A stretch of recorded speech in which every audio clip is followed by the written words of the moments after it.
Quand j'accompagne des couples, je remarque presque toujours la même chose. Les gens arrivent en séance en parlant des disputes. Ils me parlent des cris, des infidélités, du manque de communication, mais presque jamais de la croyance qui a rendu tout cela possible. Parce que avant qu'un comportement ne s'installe, il y a presque toujours une croyance. Regardez, prenons une phrase que beaucoup de femmes ont déjà certainement entendue ou même prononcée. Une femme qui aime supporte. À première vue, cette phrase paraît noble. Elle parle de patience, de sacrifice, d'engagement. Sauf que le cerveau ne l'interprète pas comme une jolie phrase. Il la transforme en règle de fonctionnement, en règle de vie. Et la chaîne va devenir très vite, si j'aime, je dois supporter. Donc, quand mon partenaire me manque de respect, je reste. Et comme je reste, il apprend, lui, à son tour que aucune limite n'existe. Donc, il va recommencer. Il va plus loin.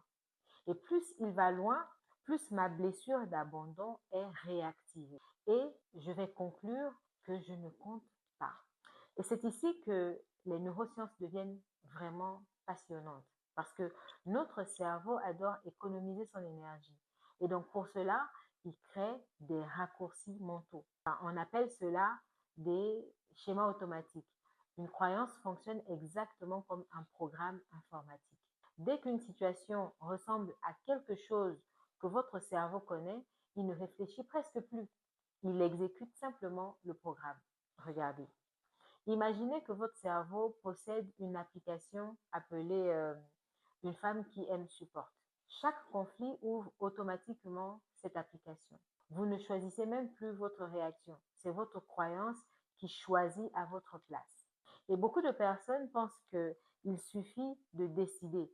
Mais si votre système nerveux associe une limite au risque de rejet, pour lui, poser une limite devient dangereux. Même lorsque elle est nécessaire, cette limite.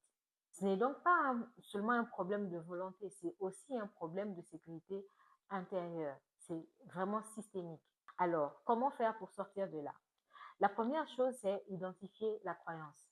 À chaque fois que vous vous surprenez à dire, par exemple, je suis obligée, une bonne femme doit, une bonne épouse doit, un vrai homme ne fait pas ceci ou cela, demandez-vous qui m'a appris cette règle.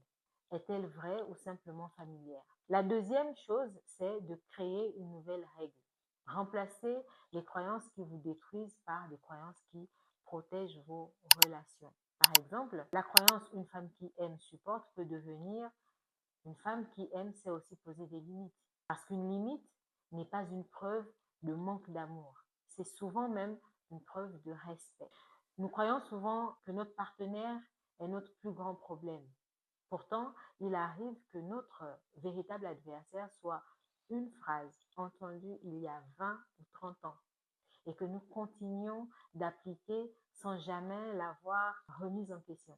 Donc, changer de relation commence parfois par changer une seule croyance. J'aimerais vraiment que vous répondiez en commentaire à cette question. Quelle est la phrase que vous avez entendue toute votre vie sur l'amour, le couple, les hommes ou les femmes et que vous commencez aujourd'hui à remettre en question? Je lirai toutes vos réponses et peut-être que la prochaine vidéo partira de l'une d'entre elles. À très bientôt.